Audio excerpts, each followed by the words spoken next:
Hi, I'm Lucy. I'm a fine art beader and I paint with beads. So this is bead weaving for beginners, and this video is all about brick stitch. Now, brick stitch looks like this. There are rows of beads that are offset by half a bead each way as you progress through the work. So it looks like a set of bricks in a wall. And I have to say, this is one of my most favourite stitches because it's relatively simple to do, it's fast to work up, and it's incredibly therapeutic. If you want to relax and chill out, particularly whilst doing your beading, brick stitch could be the stitch for you. So the thread passes through each bead twice as opposed to 5 times with square stitch. So it's relatively robust but much faster to do and uses less thread. It bends particularly well in this direction but less so across the beads that way. And it's something to factor into your designs if you're making it for jewellery, etc. Now, the other thing to think about is that when you are doing designs with brick stitch, since the beads are offset by half a bead, it's much better for creating shapes than square stitch. So square stitch, you're offset by a complete bead between each row. So you're very limited in that respect, but you get much more geometric and stepped pieces. Whereas for this, you can make things look more shaped and more organic in form. So it's quite versatile as well. Now, as for the kit, you need your beading needle. It doesn't need to be quite so long because you're only going to be passing through one bead at a time. Normal beading thread, beading mat, and then of course the beads. Now, I will once again recommend to you cylinder type beads like Hygge's, Treasures or Miyuki's, but you can use any sort of bead. But you can see they do fit and interlock particularly well if you get a good set of beads. And uniformity of shape and size is really key if you want this kind of result. But if you want a raggedy or more open weave, you can use all sorts. You can use all sorts. Knock yourself out, as they say.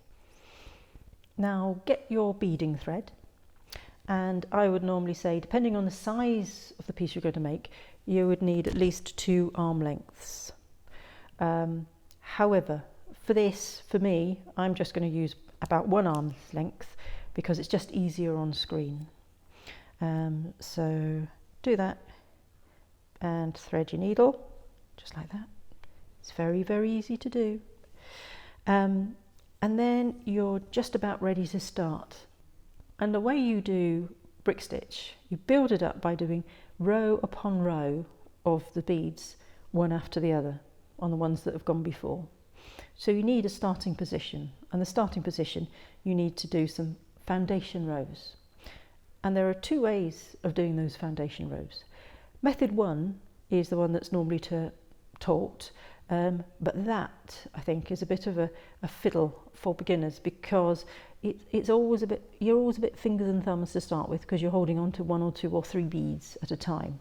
So method 2 is the one I'm going to talk about today. Okay, so method 2, pick up 3 beads onto your needle and take them almost all the way down your thread. And then what you do is you pass your needle through the first one that you put on, but in the opposite direction. So then you end up with a little group, a little kind of circle of beads, loop of beads that form a bit of a triangle like this. Now I've pulled that tight, and because it's waxed thread, it holds it into position just through a little bit of friction. And what I'm going to do now, which is very unusual in beading, is I'm going to just make a little knot here. Ordinarily you don't use knots in bead weaving, even for continuing with new pieces of thread, because if you get a knot that is held within the hole of a bead, then that can foul your needle and your needle will not get through the bead. So I'm just going to tie a little knot in at the bottom here.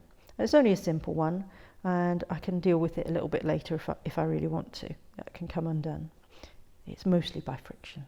Okay, so it's very simple. I'm going to produce the first 2 rows all in one go. So pick up the next bead and go into the one at the top there, and it's easier to show on screen than it is to talk about it. Take the next one, go back down, take the next one, go back up,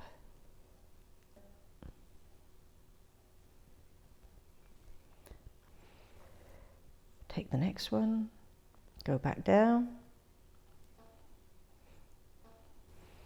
take the next one, go back up. I'm just going to do 2 more. There we go.